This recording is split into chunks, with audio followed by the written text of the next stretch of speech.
Hello. I hope you're all having a wonderful day. I'm David Vose. I have some thoughts I want to share with you.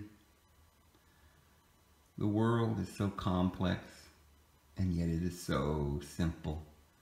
It escapes us.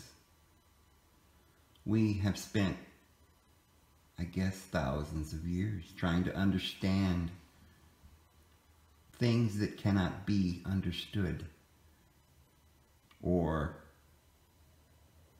cannot be abused or navigated or bought and sold, purchased, cut up, dissected.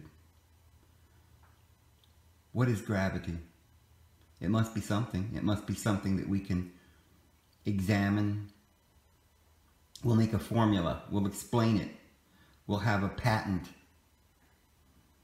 It'll be just ours to sell to the world this special knowledge that we have and no one else has, because we understand what our eyes see and every other eye can see, but they cannot explain. Oh, such fools, such dreary, trifling fools.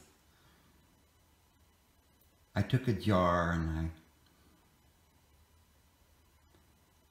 I captured some air, and then I put some sunlight in it. And then I threw some dirt, a couple of rocks, and a marble. I put a fish in there, but the fish died because there wasn't any water. But that doesn't matter. Stay focused. I closed the lid and put it on a shelf. And I began to study the jar on the shelf, and I noticed that for some strange and unexplained reason that I could not explain, all of the air was at the top of the glass, and all of the dirt was at the bottom. This perplexed me. I had to know why. What is this mysterious force we call separation of dirt from air? Let alone, why do fish die without water? I needed to know.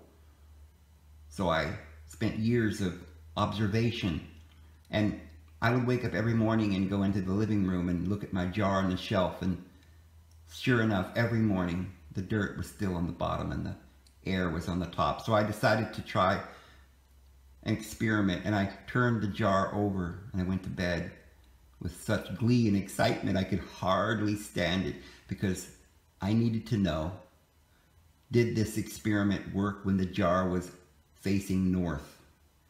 And when I woke up in the morning, I found, to my surprise, that still the dirt was on the bottom and the air on the top. And I had concluded conclusively that my theory of dead fish in a jar that cannot breathe, the air that I supply for them, without their own little gills circulating through the water,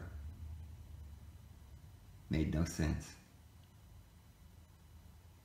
Einstein, oh brother Einstein, tell me why.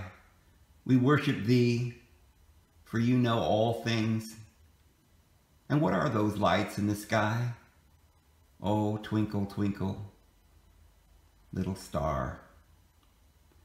How I do not wonder what you are, because if I were to spend the rest of my life trying to understand where this road leads me, I mean, I've been down the road.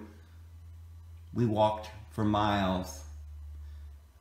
We saw some beautiful trees at the end of the river. It went into another river. I suspect it goes on out to another river even more large than this one. We haven't seen people in these parts for 10 or 15 years, although for us, years mean nothing. Lived here all of our lives. People don't come around these parts. I've never seen what my grandmother said that she saw in her dream. A world where everyone lived in glass buildings. She called them cubicles. And every person, she said, was chained to a box.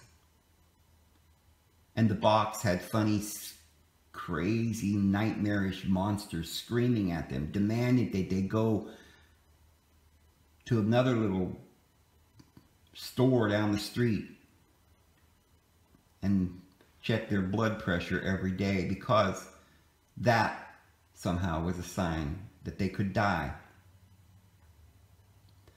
They checked their blood pressure, and if it was too high, and it always was, then they went to this place where a man in a white gown, who was very important, gave them a little white pill. And they took their pill every day, and then they all died on schedule. But they were very happy. They enjoyed their little world, living in their glass cubicles, chained to a box. They would get rewards. Once a week, they would get a piece of paper that had some writing on it, and they were very happy to see the piece of paper. It had numbers on it like 500 point. It had a little circle, and then there was a snake-looking mark with 2 lines going through it. They would take it to another building at the end of the river and give it to a woman behind a counter. She would always smile and say, "Have a good day." And then she would hand them what looked to be green pieces of paper. It always made them happy. And in the dream, she said, one day we would be like this. We would all be able to go down to the woman behind the counter and get some green paper. Because the green paper was the ticket. It was the key to all of life.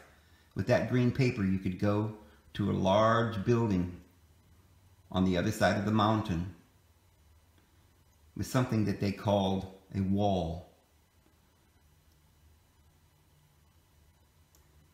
Behind the wall was a mart, and in the mart one could buy all the things that one had ever dreamed. Twirly and swirly things, bright and colorful, fantastic things, things that bounced up and down, things that could entertain you for hours but really do nothing for you at all, things that could give you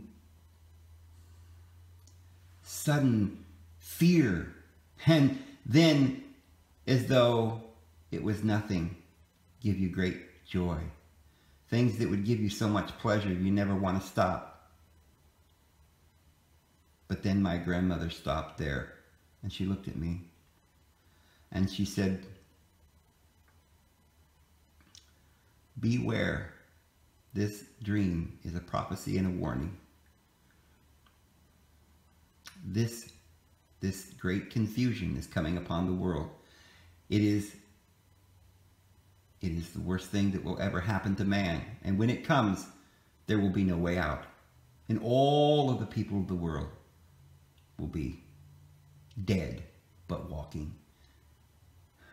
And they will all be like the fish in the jar that had no water and died." That's my video today, friends. I hope you all have a wonderful day. This is David Vose, and we'll see you again tomorrow.